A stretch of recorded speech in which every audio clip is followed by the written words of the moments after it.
back to the Giving Voice podcast. I'm Hannah. And so am I. We're both studying to become speech and language therapists and we'll be your hosts for this episode. If you're wondering what's happened to Natalie and Izzy, don't worry, they will be back. We're just switching things up a little today. It was very gracious of them to entrust us with the mics, and let's hope they don't regret it. Today, Hannah and I will be talking to Sue Cowen, a voice, speech and communication specialist, about her work in voice. As well as being a voice teacher and speech and language therapist, Sue is also head of voice at Bristol Old Vic Theatre School and runs their MFA in Professional Voice Studies, which I'm sure she will tell us more about. If you're considering a career in voice or are simply curious about what it means to specialise in voice as an SLT, this is the episode for you. So without further ado, let's get stuck in.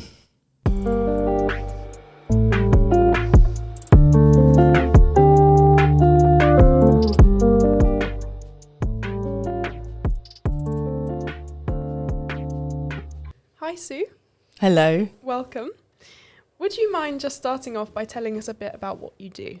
Sure. I'm head of voice at Bristol Old Vic Theatre School and I also run the MFA in voice there. So I have two jobs. I think it's quite hard for people to imagine what voice is in drama school. So essentially the BA and the MA actors all have an ability to act. They all come in with that. But simplistically, you could say that they come in with maybe 12 colours in their vocal paint box. And then they'll have habits of intonation, rhythm, tension patterns that they sort of restrict their expressive range.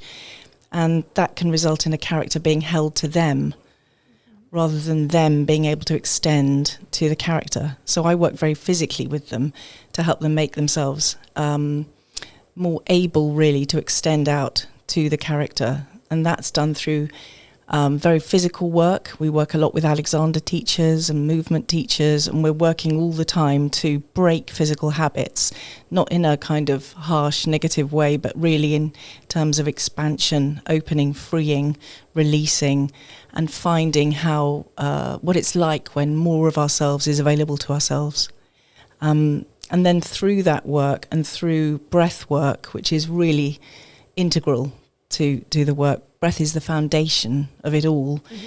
So we're shifting, with most people really, from a very shallow clavicular breath into a much deeper, released, more responsive and diaphragmatic breath. And so, yeah, as they're learning to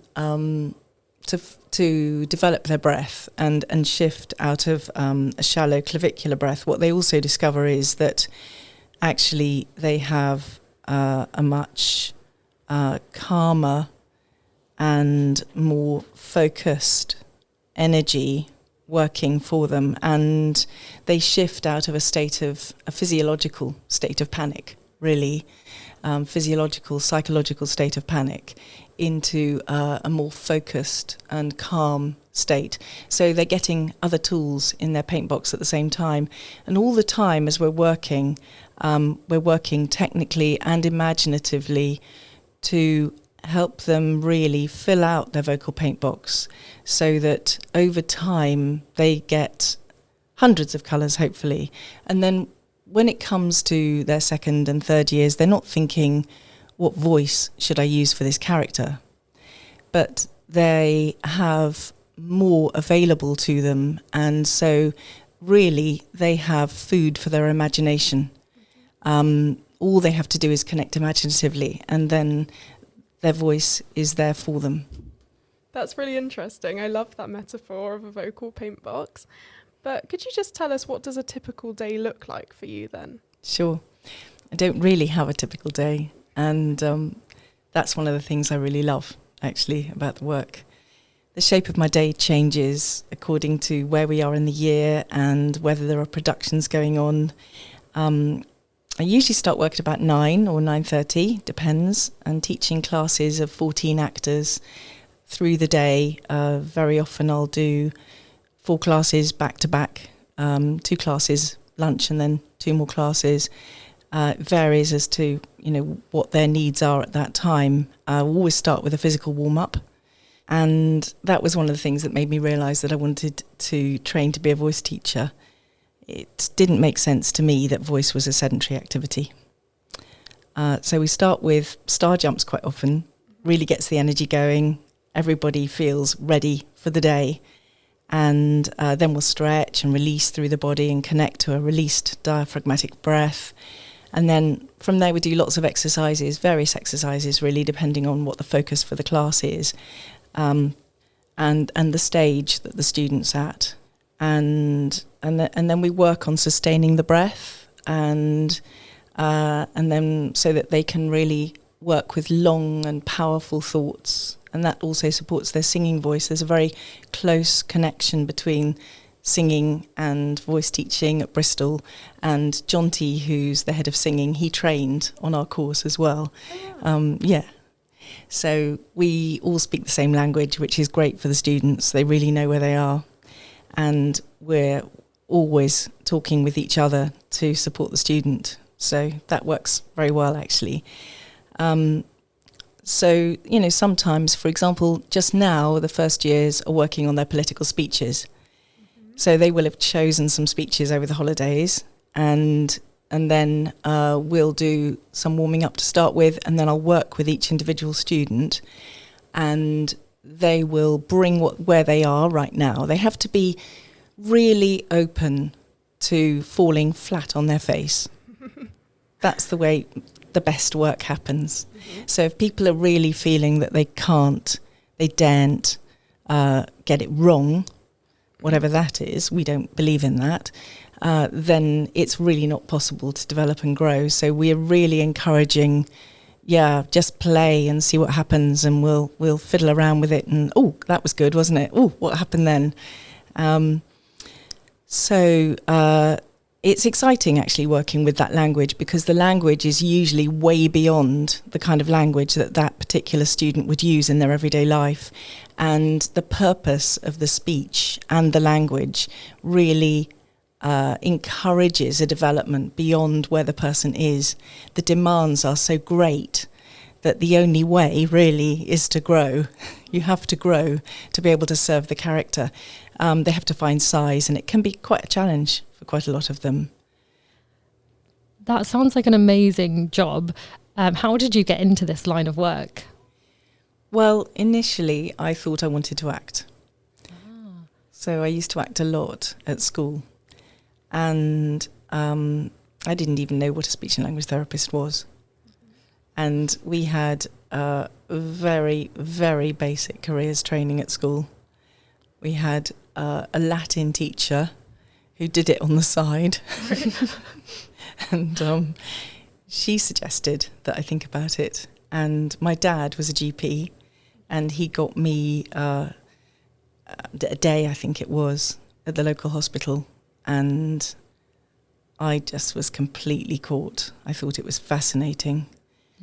I didn't know you needed science A-levels. It's probably good I didn't know. I was doing English, art and ancient history. And the UCAS applications had to be in, I think the deadline was maybe 3 days away.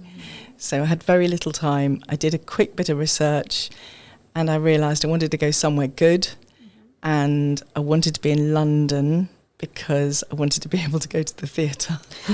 Good reasons. Really good reasons. And also go to art galleries, really important.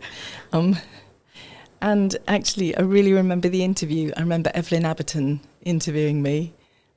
She was sort of a pretty extraordinary person in that world at that time. And I was offered 3 Cs. And when I started, my friends who were also, they'd got physics, grade A, and biology A, and all this. They couldn't believe that I'd come in with these subjects at all. Anyway, I discovered I could be an artist and a scientist. So it's brilliant, actually. I think voice was always the module that fascinated me the most. And do you know about Frances McCurtain? No, not personally.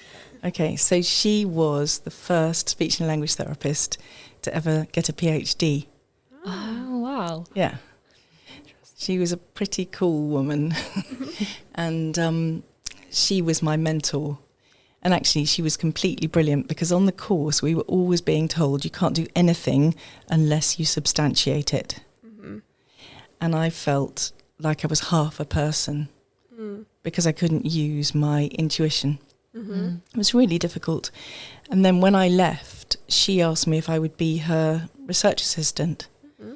So I worked as her honorary research assistant. I didn't get paid, but it was very good. And I worked at the Middlesex, and I was using zero radiography and electrolaryngography. So that was quite exciting before going up to Newcastle and then specialising, in voice. So I kind of took a funny route because I was specialising near the beginning, and I did a lot of work with laryngectomies. Used to have about one a week. Career's taken quite a turn then. Yeah, absolutely. I mean, I was offered a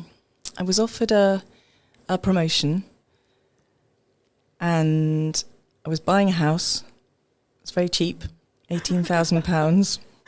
Well, imagine that. No. And I was really close to going down that route and carrying on. And then a friend of mine was doing the voice course at Central, and at that time it was quite a small course.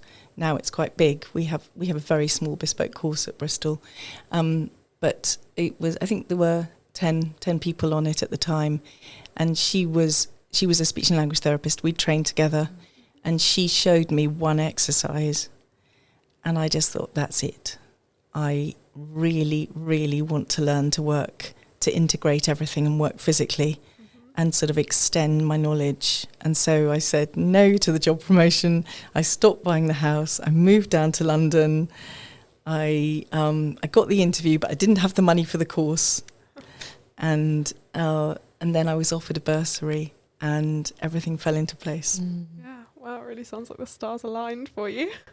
Yeah, I'm so glad to hear that, especially because I'm really interested in specialising in voice myself. Do you have any tips or advice for any future SLTs wanting to specialise in voice?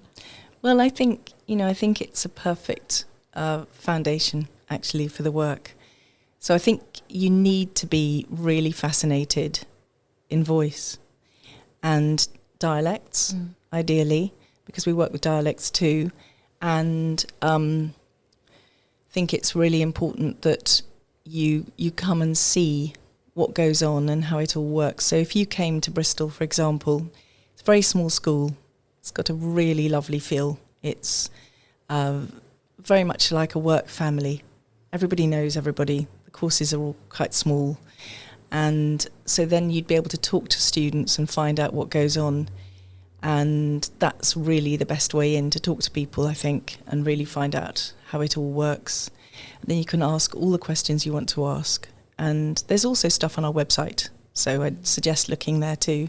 But it's really important that you're ready for the course, and having some experience first is good, I'd say. So being out in the world for a bit, doing other jobs, meeting people, going to the theatre a lot, really thinking when you're watching films, what's going on here, what works, what doesn't, listening to the radio and thinking what works, what doesn't. It's quite ideal to come from a background where, for example, you've done some theatre work, you've done it could be amateur theatre work, it could be professional, it could be singing, something that is connected in with the arts. I think that really, really helps. Because you're going to work with language, and to work with language you really need to have had an experiential understanding of working with language, I think. The work on the MFA course is at a very, very fine level. So it's ideal to come in with the knowledge that you've got about anatomy and physiology, phonetics. You're going to work with dialects, you're going to work on your own voice. You're going to really need to work at a very fine level with listening in order to be able to do a dialect breakdown, really work out precisely where is the tongue tension here, what's going on with the jaw, what is this predominantly a forward accent or an accent that's further back in the mouth, all these sorts of things. So the more you've done to develop your own ear, and the more you've done to really explore language and listen to actors and singers working, the better. you're going to need to address habits, patterns, because we all have them, and they get in our way in terms of development. So it's really important that you are in a state to be able to do that, the state of readiness for that. Of course, we support you hugely, and we never want to take anybody anywhere that they're not ready to go, but it's uncomfortable growing. And on the voice course we do, it's fast. You're working on your own voice. You're also doing a lot of theoretical work, and then you're working practically with students a huge amount. So you've got to be ready for that amount of work. It sounds like everything's really interconnected. Is that right? Yeah, it is. And I think having the kind of brain that you need to have as a speech and language therapist is really helpful. I think for me, one of the things I realised was that my granddad was a GP. And he was a GP in the days when there were no tests. So you had to be a really good diagnostician. Otherwise people would die. So, and then my dad was a GP and my mum was a nurse. And I think one of the things that perhaps I've been lucky to inherit has been something to do with a problem-solving ability, an ability to see patterns. And I think that's really helpful.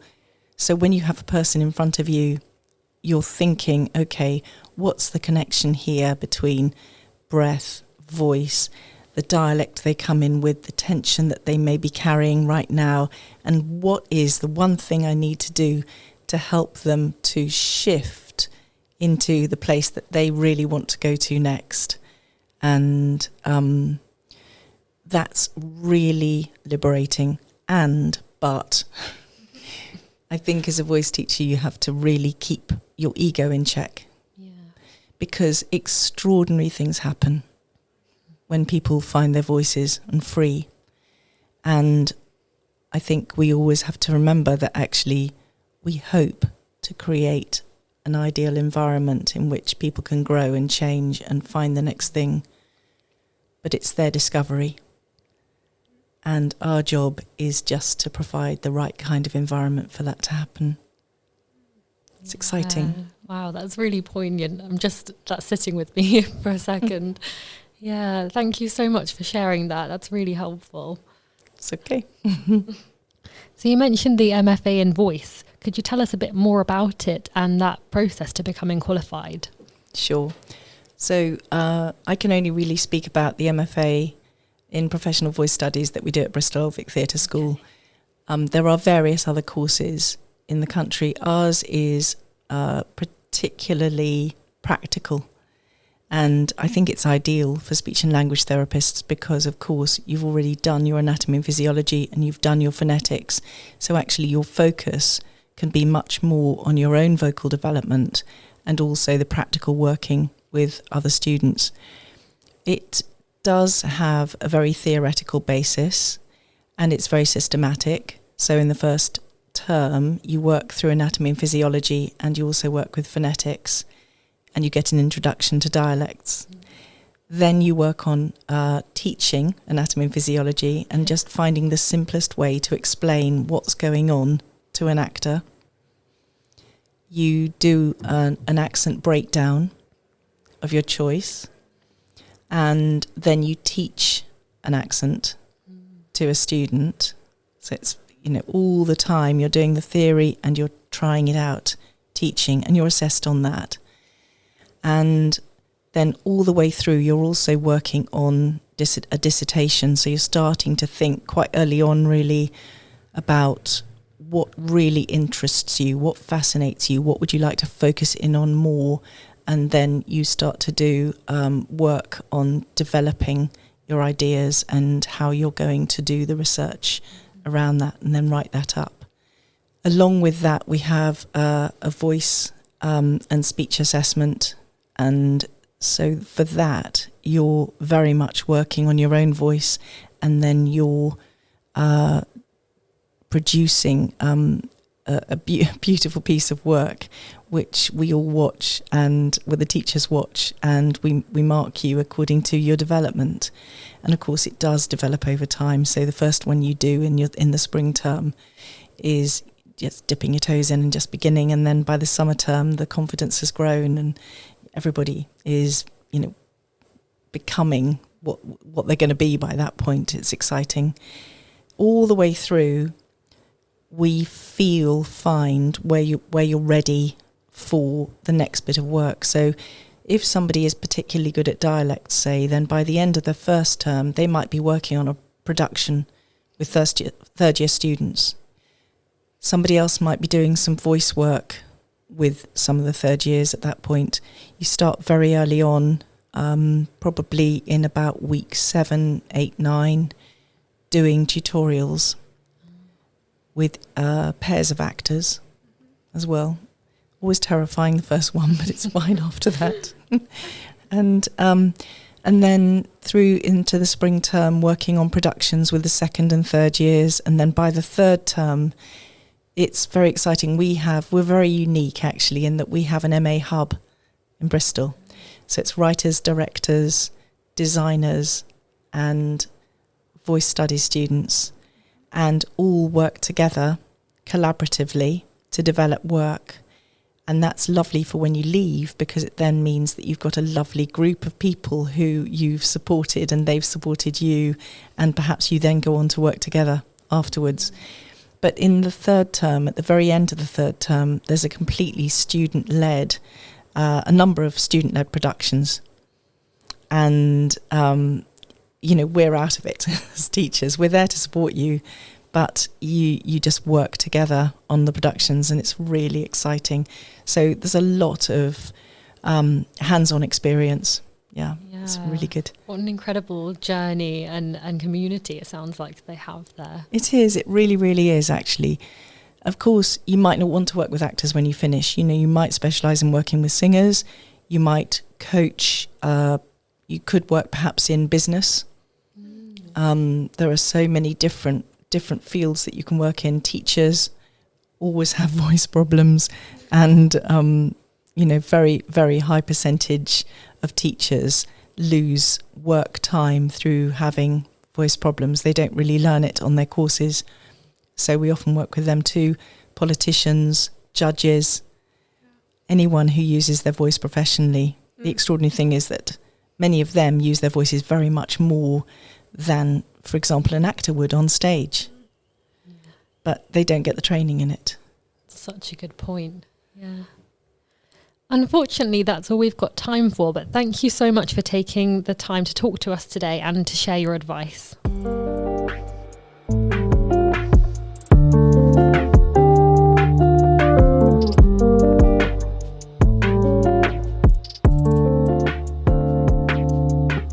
We hope you found that interesting. If you want to find out more about the MFA course at Bristol Old Vic, you can find the link to the course page in the description of this episode. Other than that, see you next time!